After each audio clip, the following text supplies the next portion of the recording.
එකමත්තක රටක නිල් පාට කඳුවැටියකින් වටවුණු සුවඳමල් කියන ලස්සන සුරංගනා කැලෑවක් තිබුණා.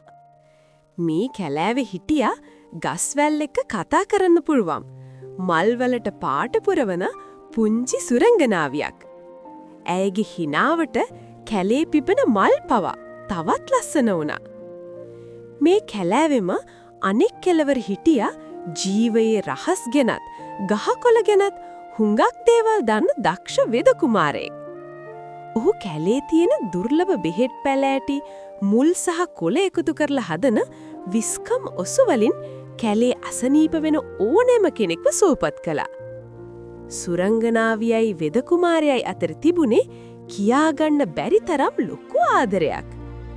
වෙද කුමාරයා ඇයට කැලේ තියෙන රහස් ඔසු ගැන කියා දෙනකොට ඇය ඒ හැම පැලෑටියකම ලස්සන සිතුවම් නිර්මාණය කළා. නමුත් එක අවාසනාවන්ත දවසක කැලෑව මැදින් ලොකු ගඟක් ගලන්න පටන් ගත්තා. ගඟේ වතුර කොච්චර සැරද කිව්වොත් සුරංගනාවියටයි කුමාරයාටයි එකිනෙකා මුණ ගැහෙන්න බැරි විදිහට දෙන්න දෙපට්ටකට වුණා.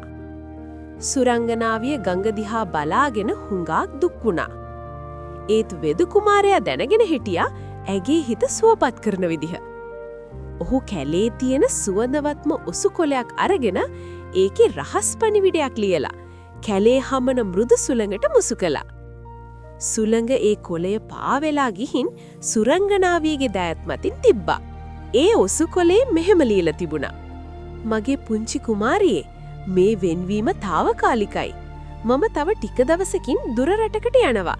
ගොඩක් අයව සුවපත් කරන්න පුළුවන් ලොකු සුවාසපුවක වැඩ බාර ගන්න. ඒත් මගේ ආදරය මේ ඔසු කොළේ වගේම හැමදාමත් ඔයාගේ ළඟින් ඉඳන් ඔයාගේ හිත සුවපත් කරනවා. මල් වලට පාට පුරවන එක නවත්තන්න එපා. මම ඉක්මනින්ම ඔයාව හොයාගෙන එනවා. සුරංගනාවිය ඒ විස්කම් ඔසු කොළේ ලයට තුරුණු කරගත්තා.